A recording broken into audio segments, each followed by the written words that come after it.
Seminario Bíblico de Capacitación al Ministerio, equipando siervos para la obra del ministerio, para la edificación del cuerpo de Cristo y para la gloria de Dios.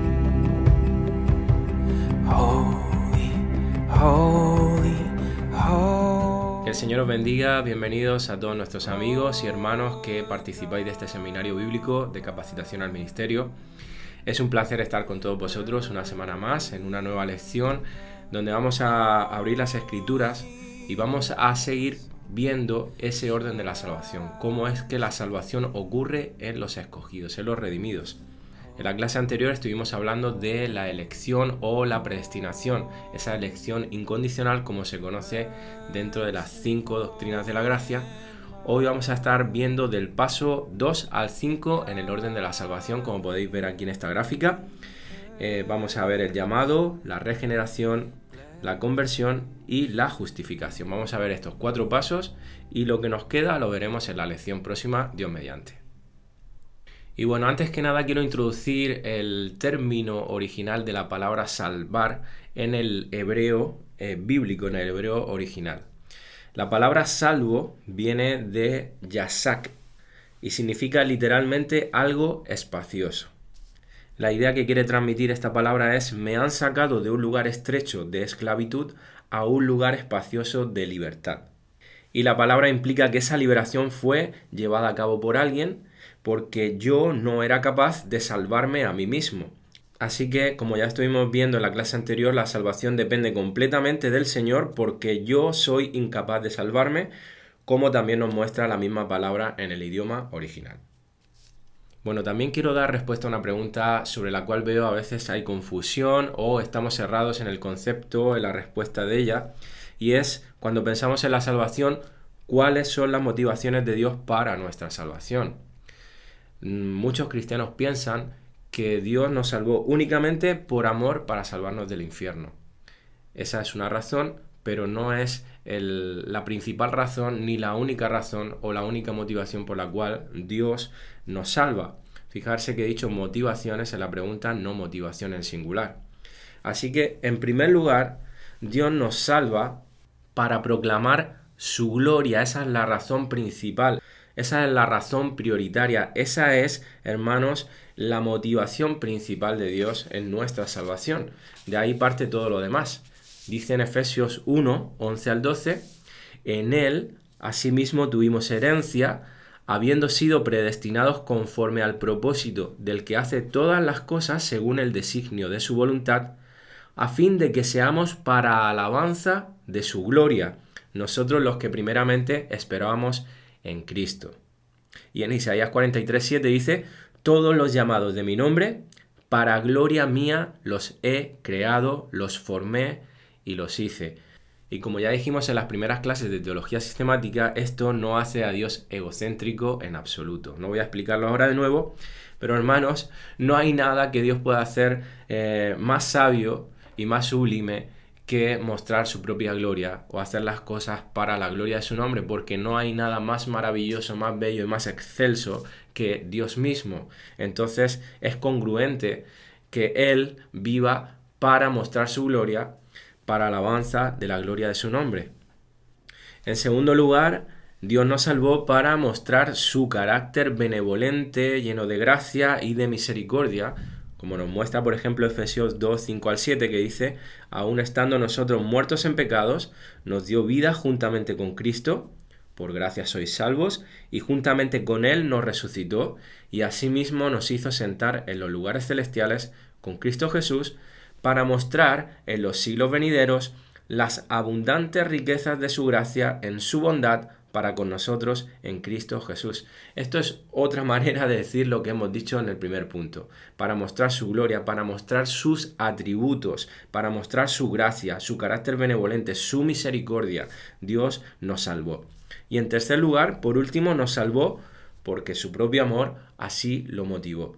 Juan 3:16 nos dice: porque de tal manera amó Dios al mundo, que ha dado a su Hijo unigénito, para que todo aquel que en Él cree no se pierda, mas tenga vida eterna. Ahí vemos el amor en el corazón de Dios para también tomar la decisión de salvarnos.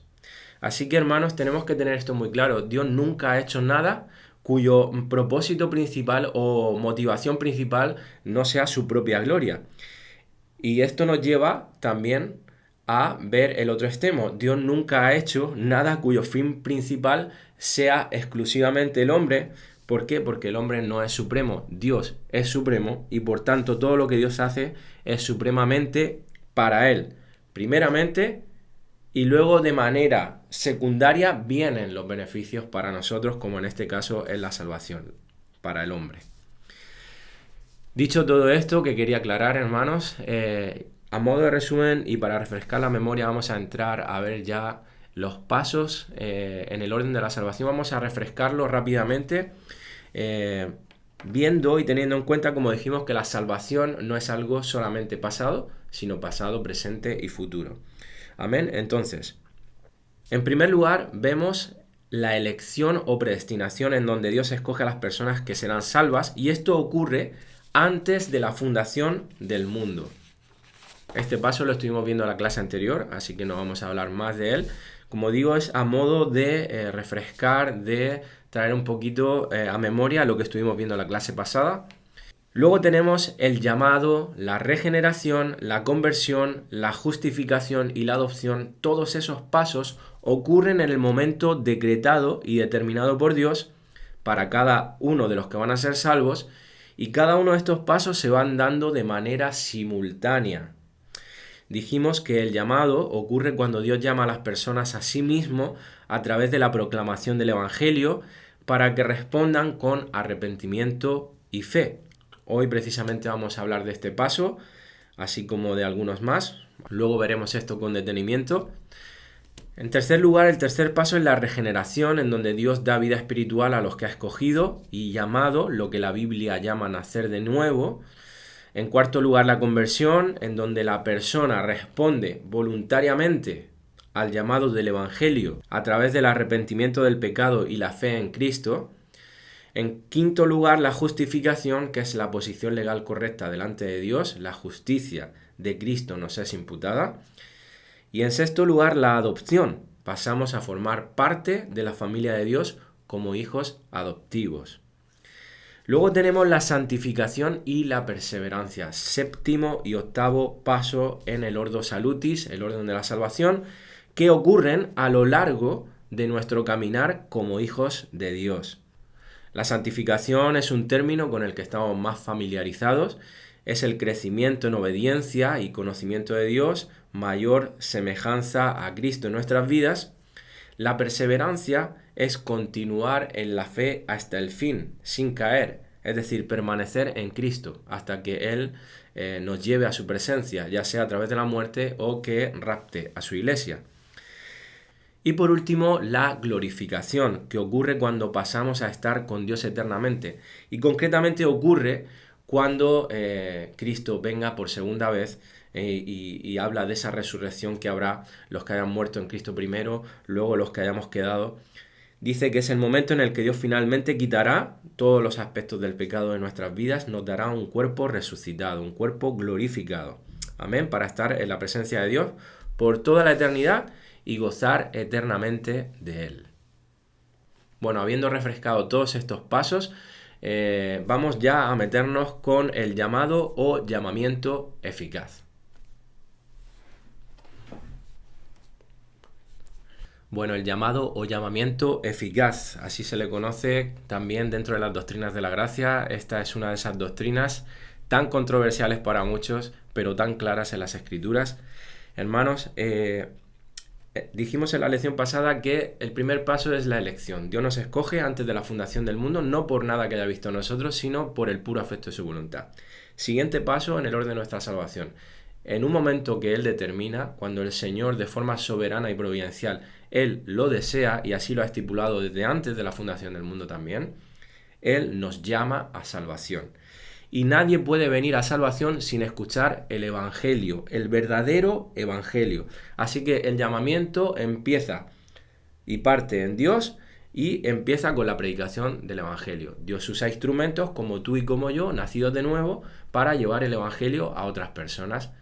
Amén. Así es como Dios lo hace y no puede ser de ninguna otra manera. Dios podría hacerlo como Él quisiera, ¿no? Pero lo hace de esta manera, así es como nos lo deja revelado en las Escrituras.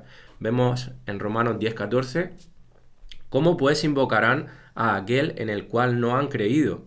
¿Y cómo creerán en aquel de quien no han oído? ¿Y cómo oirán sin haber quien les predique? Así que, hermanos, es innegociable para nosotros, esto debe de llamarnos la atención de que nosotros somos esos portadores del Evangelio, los mensajeros, los embajadores aquí en la tierra del Señor para llevar ese mensaje de buenas noticias, de salvación a las vidas, a aquellos que han sido escogidos por Dios. Amén. Entonces, esa es nuestra responsabilidad, hermanos, no dejemos de hacerlo. Bueno, vamos a dar una definición de qué significa el llamado o llamamiento eficaz.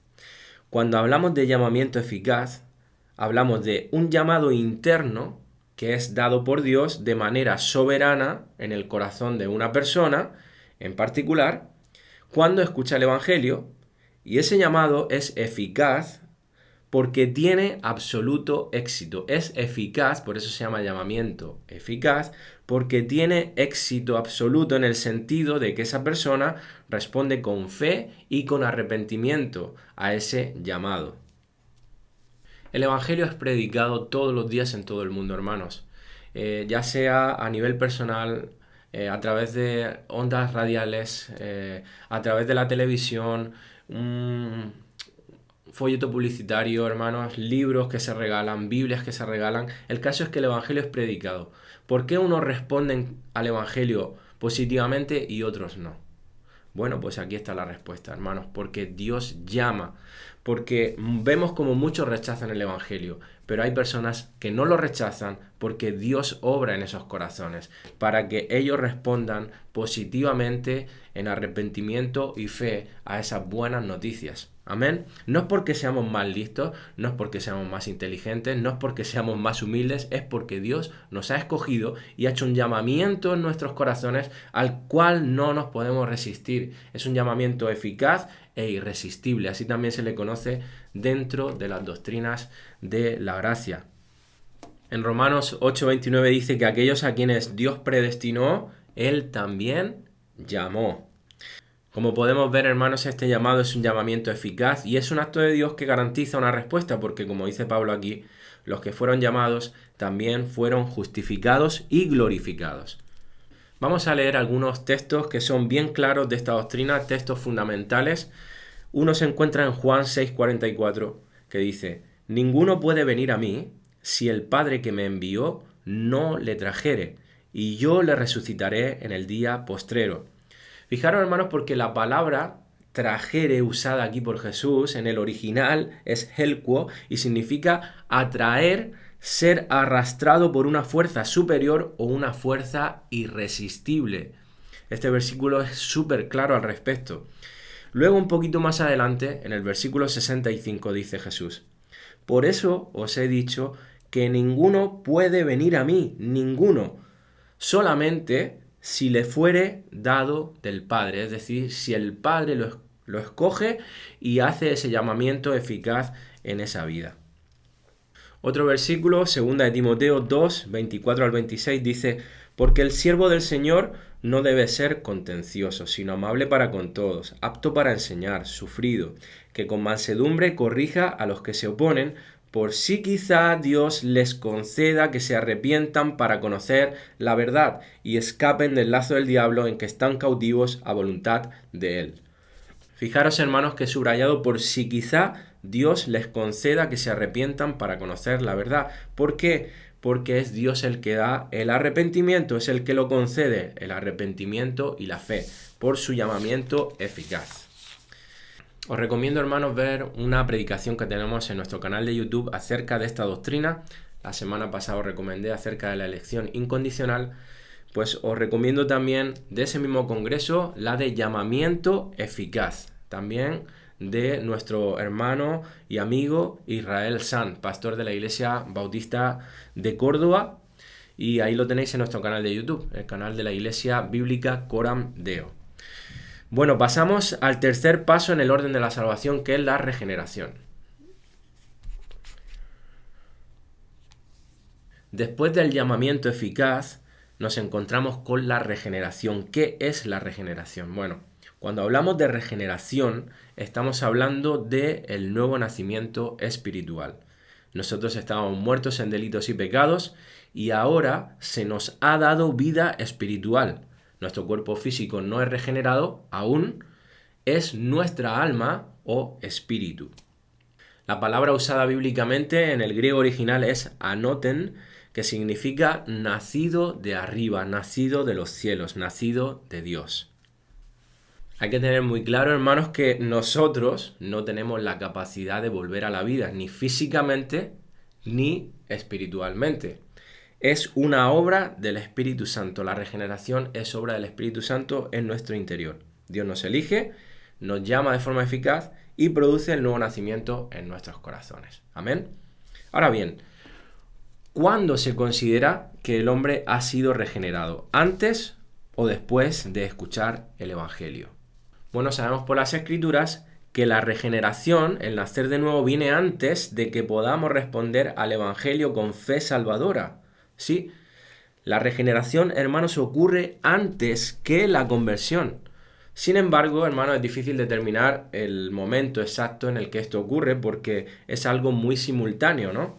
Y esto es importante, hermanos, porque necesitamos ser regenerados primero antes de poder decir creo en Cristo como Señor y Salvador, es decir, de producir fe salvadora. ¿Por qué? Porque no tenemos la capacidad ni de arrepentimiento ni fe si no nacemos de nuevo, porque estamos muertos espiritualmente. Por lo tanto, primero tenemos que ser regenerados para luego decir sí creo en Cristo como Señor y Salvador, sí soy un pecador, sí me merezco el infierno. Entonces, hermanos, remarco esto porque muchos cristianos bien intencionados, dicen que si crees en Cristo como tu Salvador y Señor, entonces vas a nacer de nuevo, después de que creas. Pero esto no es lo que nos enseñan las Escrituras, ni siquiera es el orden lógico, como estamos viendo. En Hechos, por ejemplo, 16:14, Lucas dice de Lidia, el Señor abrió el corazón de ella, lo iluminó, le dio nueva vida, eso es lo que está transmitiendo aquí Lucas en el libro de Hechos, para que estuviese atenta a lo que Pablo decía. Es decir, primero Dios abrió el corazón, le dio nuevo nacimiento y entonces Lidia respondió, con fe y con arrepentimiento al llamado a la salvación. La regeneración, hermanos, precede a la fe. Leía una ilustración el otro día de que antes de que nuestro corazón pueda tomar una decisión, tenemos que tener pulso. Si están muertos no tiene pulso. Entonces, la regeneración es como ese desfibrilador del corazón espiritual para que el corazón vuelva a latir antes de que pueda hacer cualquier cosa, como creer en Dios.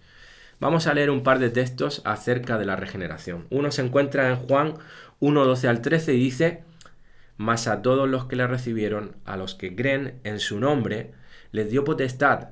Fijaros, les dio potestad de ser hechos hijos de Dios, los cuales no son engendrados de sangre, ni de voluntad de carne, ni de voluntad de varón, sino de Dios. La voluntad es de Dios. Él es el que da potestad. Ezequiel 36, 26 al 27. He subrayado aquí. Fijaros, siempre habla en términos de que Dios es el que hace estas cosas. Dice, os daré corazón nuevo y pondré espíritu nuevo dentro de vosotros y quitaré de vuestra carne el corazón de piedra y os daré un corazón de carne y pondré dentro de vosotros mi espíritu y haré que andéis en mis estatutos y guardéis mis preceptos y los pongáis por obra. Nuevamente, fijaros, hermanos, que es Dios quien está actuando. Así que la regeneración es un acontecimiento instantáneo en que el Espíritu Santo produce ese nuevo nacimiento en nuestras vidas que nos permite poder luego ir de forma voluntaria en arrepentimiento y fe a nuestro Señor Jesucristo. Así que este es el siguiente paso, la conversión, y luego vendrá la justificación y la adopción, que ocurren estos pasos ocurren de manera, como dije, simultánea. Prácticamente no podemos diferenciar mucho los momentos en los que esto ocurre. Pero este es el paso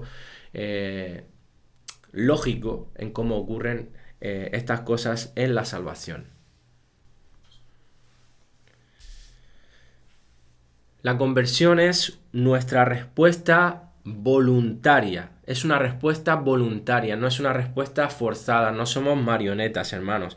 Respuesta voluntaria al llamado del Evangelio. Así nos muestran las Escrituras. Es una respuesta voluntaria de nuestros corazones. Corazones que ahora son capaces de responder a Dios. Antes no lo éramos, ahora sí lo somos una vez que hemos sido regenerados.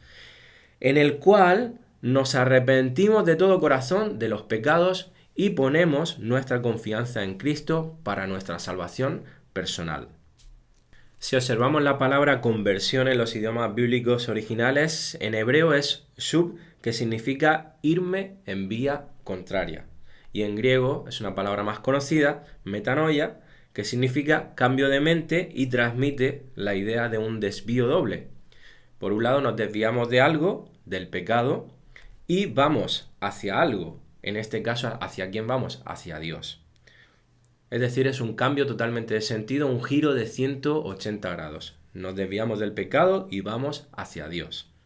En Hechos 20, versículos 20 al 21 dice: y como nada que fuese útil he rehuido de anunciaros y enseñaros, está hablando Pablo, públicamente y por las casas, testificando a judíos y a gentiles acerca del arrepentimiento para con Dios y de la fe en nuestro Señor Jesucristo. Ahí tenemos los dos componentes de la conversión, el arrepentimiento y la fe.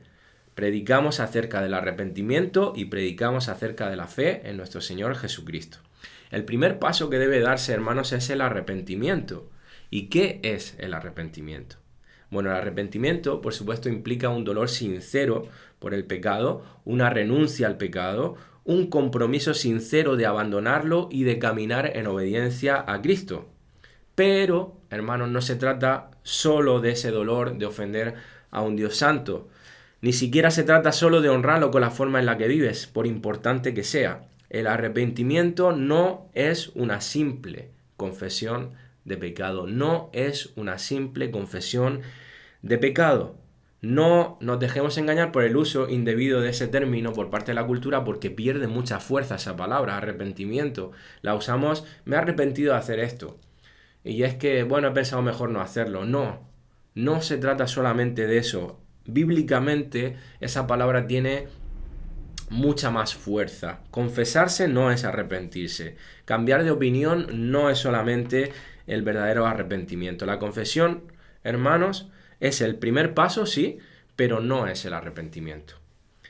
El arrepentimiento requiere un abandono total del pecado y la búsqueda de otra forma de vida. No es una cosa de una sola vez, sino que es algo de toda la vida. Es un arrepentimiento continuo, hermanos.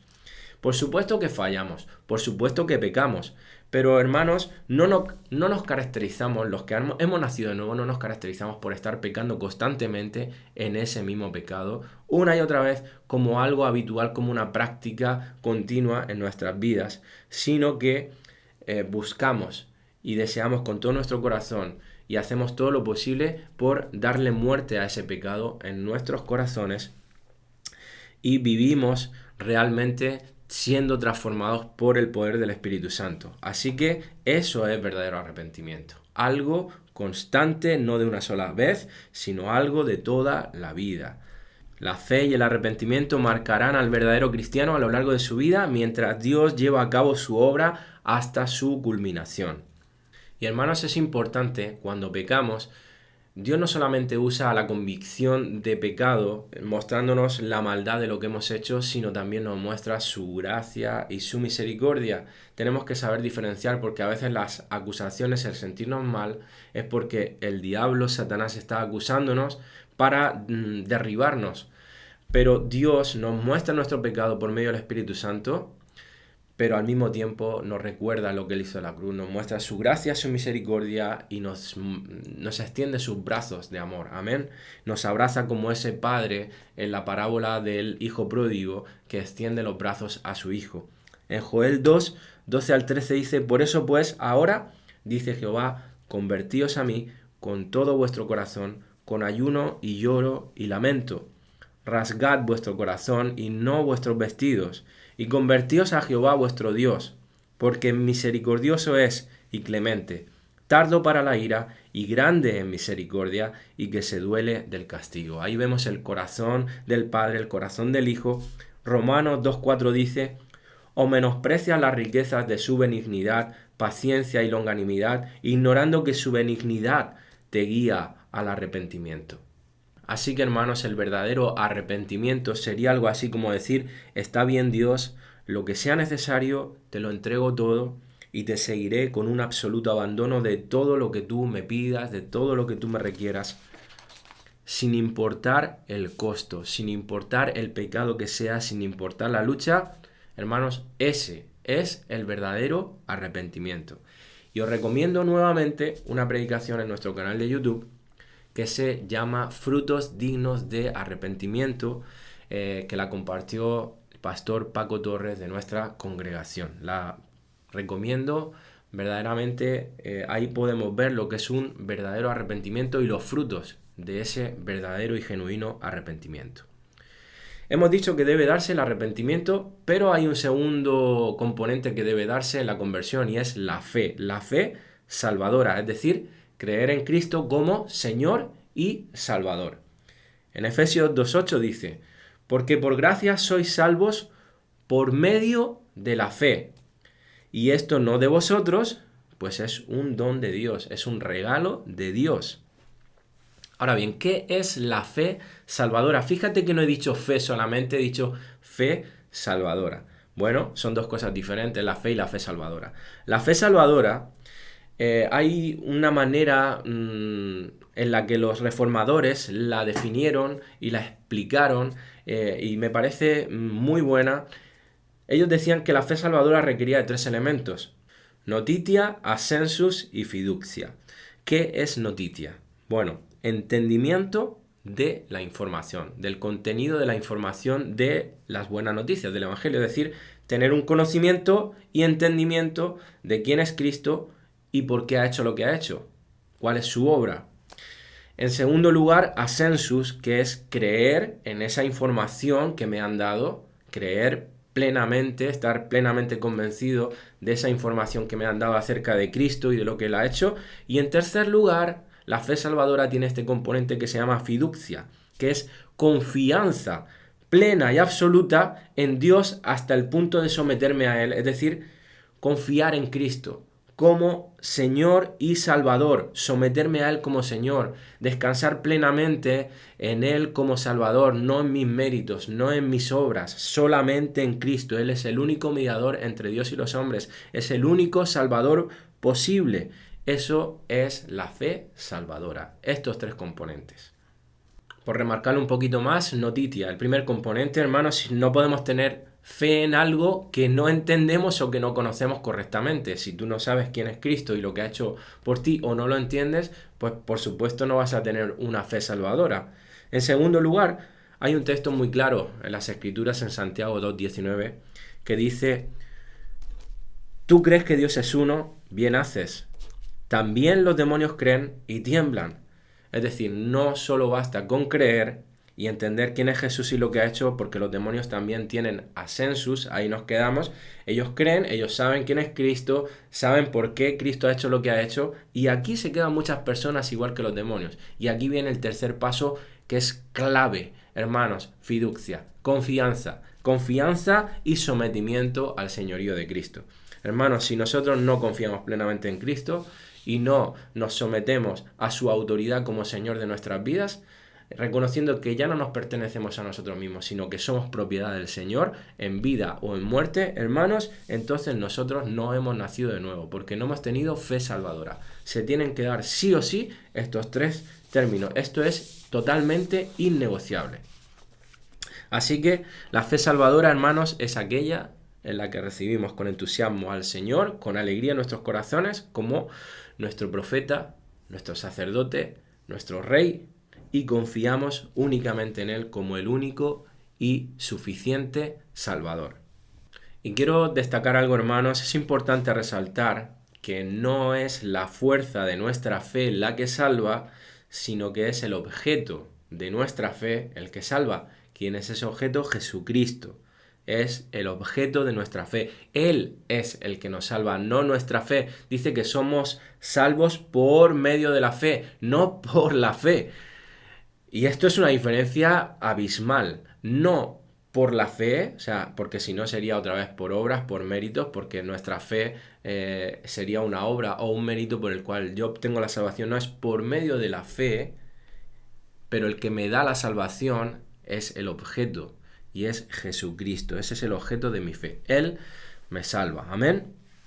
John Murray lo expresa de la siguiente manera: la fe es una transferencia de la confianza que hay en nosotros mismos y en todos los recursos humanos a la confianza solo en Cristo para salvación. Es recibirle y descansar en Él. La fe es confianza en una persona, la persona de Cristo, el Hijo de Dios y el Salvador de los perdidos. Nos confiamos a Él. No es simplemente creerle a Él, es creer en Él y sobre Él. Y Horatius Bonar dice también con respecto a la fe no es Cristo ni la cruz de Cristo. La fe es siempre la mano extendida del mendigo, nunca el oro del rico. La fe es la ventana que deja pasar la luz, nunca es el sol. Sin mérito en sí misma, nos une a la infinita dignidad de aquel en quien el Padre se complace, y al unirnos nos presenta perfectos en la perfección de otro. Aunque no es el fundamento establecido en Sion, nos lleva a ese fundamento y nos mantiene allí, arraigados y asentados, para que no nos alejemos de la esperanza del Evangelio. Aunque no es el Evangelio, las buenas nuevas, recibe estas buenas nuevas como las verdades eternas de Dios, y le pide al alma que se regocije en ellas. Aunque no es el holocausto, se detiene y mira la llama que asciende, lo que nos asegura que la ira que debería haber consumido al pecador cayó sobre el sustituto. Bueno, pasamos al siguiente paso y último de los que vamos a ver hoy, el quinto, que es la justificación. La justificación es esa bendición salvadora otorgada no en consideración a ninguna obra de justicia que hayamos hecho, sino únicamente a través de la fe en la sangre del Cordero, del Redentor. Mediante la justificación, los pecadores son declarados justos ante Dios a través del perdón de nuestros pecados y la imputación de la justicia de Cristo. La palabra usada en el original en griego para justificación es dikaio, que significa declarar justo, inocente a alguien a pesar de ser culpable. Y eso es ni más ni menos lo que pasa con nosotros. Somos culpables, pero somos declarados justos. Seguimos siendo culpables, no es que hayamos dejado de ser culpables, pero somos declarados de justos y Dios ya nos ve así desde ese momento y para siempre, porque cuando nos mira a nosotros, como estamos unidos a Cristo, está viendo a su Hijo amado, a Jesucristo. La doctrina de la justificación ha causado controversias enormes a lo largo de la historia de la Iglesia. De hecho, fue lo que llevó a que Martín Lutero, en el siglo XVI, comenzara la Reforma Protestante, y los reformadores mantuvieron firme esa postura. Y ellos pues formularon esas 5 solas, entre las que está sola fide, sola fe, solo la justificación por la fe. Y hermano, esta doctrina de la justificación aborda el problema más importante del ser humano. Todos nacemos condenados, todos nacemos en pecado, destinados al juicio y a la ira de Dios. Si no es porque somos declarados justos, todos seríamos condenados al infierno. Como dice la oración de David, ese salmo, el Salmo 133.3 tan precioso, dice: Jehová, si mirares a los pecados, ¿quién, oh Señor, podrá mantenerse? ¿Quién, oh Señor, podrá mantenerse? Este es un salmo que nos pone los pies en el suelo, hermano. Nadie podría mantenerse. Por supuesto, está implícita la respuesta en esta pregunta que hace el salmista. Y tristemente la gente se engaña, y aún nosotros a veces luchamos y lidiamos con esa idea en nuestra carne, hermanos, de que podemos ganarlo en la salvación de alguna manera si hacemos méritos, si nos ganamos el favor de Dios. Y la Biblia es contundente al respecto, habla claramente y dice en absoluto. Gálatas 2:16 dice: sabiendo que el hombre no es justificado por las obras de la ley, sino por la fe de Jesucristo. Nosotros también hemos creído en Jesucristo para ser justificados por la fe de Cristo y no por las obras de la ley, por cuanto por las obras de la ley nadie será justificado. No sé si te das cuenta, no sé si percibes la fuerza de este versículo, pero aquí Pablo está diciendo 3 veces lo mismo. Por las obras de la ley, no. Por las obras de la ley, no. Por las obras de la ley, no. Hermanos, 3 veces. Quitémonos esa idea a la cabeza cuando viene a nosotros ese espíritu fariseo de querer ganarnos nuestra salvación. No podemos, es imposible para nosotros. Una vez Martín Lutero dijo, simul justus et peccator, en latín, que significa, sabéis que me gusta mucho el latín, por eso me gusta decir la frase. Dice, somos justos y pecadores al mismo tiempo. Somos justos y pecadores al mismo tiempo. Sin duda esto es una paradoja, hermanos, pero es la gran realidad. Somos justos en virtud a lo que ha hecho Cristo por nosotros, que nos ha justificado, pero todavía no hemos sido perfeccionados y por eso todavía pecamos. Bueno, la Iglesia Católica Romana argumenta que la doctrina de Lutero es una farsa, ellos siguen creyendo que no. Roma defiende lo que se ha llamado como justificación analítica, es decir, lo que ellos creen es que primero uno debe de llegar a ser justo ante Dios para que Dios luego, haciendo un análisis de esa justicia, pueda decir, tú eres justo, tú puedes ir al cielo. Y eso no es lo que nos enseña la Biblia, hermanos. Eso es confundir la santificación con la justificación. En 2 Corintios 5:21 dice, al que no conoció pecado, por nosotros lo hizo pecado, para que nosotros fuésemos hechos justicia de Dios en él. Tremendo y claro este versículo. Y luego en Filipenses, Pablo dice, en Filipenses 3, versículos 4 al 9, aunque yo tengo también de qué confiar en la carne, si alguno piensa que tiene de qué confiar en la carne, yo más, que claro era Pablo hablando, circuncidado al 8º día del linaje de Israel, de la tribu de Benjamín, hebreo de hebreos, en cuanto a la ley fariseo, en cuanto a celo perseguidor de la iglesia, en cuanto a la justicia que es en la ley irreprensible, pero cuantas cosas eran para mí ganancia, las he estimado como pérdida por amor de Cristo. Y ciertamente aún estimo todas las cosas como pérdida por la excelencia del conocimiento de Cristo Jesús, mi Señor, por amor del cual lo he perdido todo y lo tengo por basura, para ganar a Cristo y ser hallado en Él. Dice, no teniendo mi propia justicia que es por la ley, sino la que es por la fe de Cristo, la justicia que es de Dios por la fe. Hermanos, nuestras obras nunca alcanzarán el estándar de Dios, que es la perfección. No hay hombre perfecto, no lo ha habido nunca, solamente Cristo Jesús. Así que nunca vamos a alcanzar esa perfección que Dios exige. Santiago 2:10 dice, porque cualquiera que guardare toda la ley, pero ofendiera en un punto, se hace culpable de todos, absolutamente de todos. Así que, hermanos, todo es por gracia. La gracia de Dios al darnos esa fe salvadora y la gracia de Dios al hacer que esa fe salvadora, hermanos, sea suficiente para justificarnos a través de la obra de Cristo. En uno de los catecismos protestantes más famosos y antiguos, que es el Catecismo de Heidelberg, en su pregunta número 60 dice lo siguiente, ¿cómo eres justo ante Dios?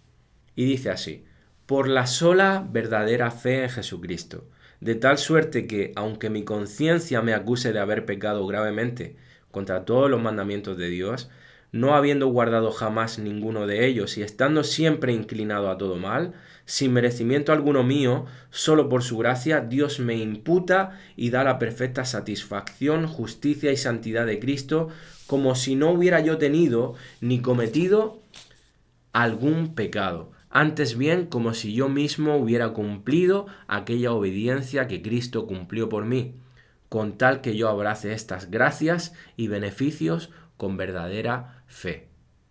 Bueno, hermanos, concluimos aquí. En la próxima lección continuaremos con el paso número 6 en el orden de la salvación, que es la adopción. Preciosa doctrina. Y ya terminaremos de ver todos los que nos quedan. Adopción, santificación, perseverancia, glorificación. Y concluiremos con el área de la soteriología. Sin más, que el Señor os bendiga.